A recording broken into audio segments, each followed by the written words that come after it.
الف لام میم کا مطلب نہ بریلی نے لکھا، نہ کچھوچے نے لکھا، نہ بدایوں نے لکھا، نہ دلی نے لکھا، نہ مدینے میں اس کا کہیں ترجمہ ملتا ہے۔ الف لام میم کا ٹرانسلیشن کہیں نہیں ملتا۔ محمد مولوی نہیں جانتا، عالم نہیں جانتا، مجددین نہیں جانتے، مفسرین اس کی میننگ نہیں جانتے، محدثین اس کی میننگ نہیں جانتے، علماء دین اس کی میننگ نہیں جانتے۔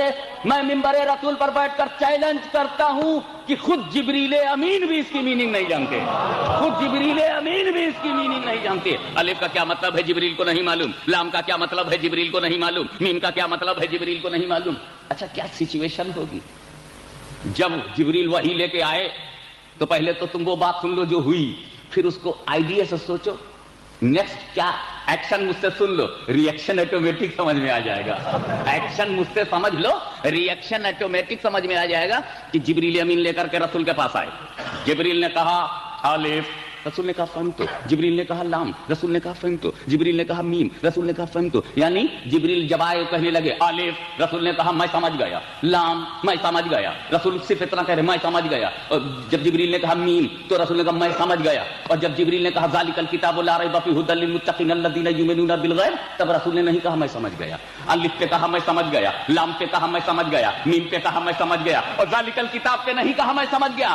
رسول اس لیے بول رہے تھے میں سمجھ گیا تاکہ جبریل کو شک نہ ہونے پائے، جہاں سے وہ سمجھتے ہیں وہ تو میں بھی سمجھتا ہوں، مگر جبریل جہاں تم نہیں سمجھتے اسے بھی میں سمجھتا ہوں، اسے بھی میں جانتا ہوں، وہ میننگ بھی مجھے معلوم ہے۔ تو دنیا کو شبہ نہ ہونے پائے، الف پہ فرمائے میں سمجھ گیا، لام پہ فرمائے میں سمجھ گیا۔ جس وقت میرے آقا نے کہا ہوگا میں سمجھ گیا، الف میں سمجھ گیا، لام میں سمجھ گیا، میم میں سمجھ گیا، تو پھر جبریل نے سوچا ہوگا کہ یہ نیچے بیٹھ کر سمجھ گئے اور میں وہاں سے لا رہا ہوں نہیں سمجھا، میں وہاں سے لا رہا ہوں نہیں سمجھا۔ یہ فرش والا بھی عرش والے سے بلند دکھ رہا ہے۔ اللہم صلی علی سیدنا مولانا محمد وعلی آل سیدنا مولانا محمد وبارک وسلم۔ عرشی جبریل کو بھی معلوم ہو گیا کہ فرشی مصطفیٰ کا مقام کیا ہے، میں نہیں سمجھا۔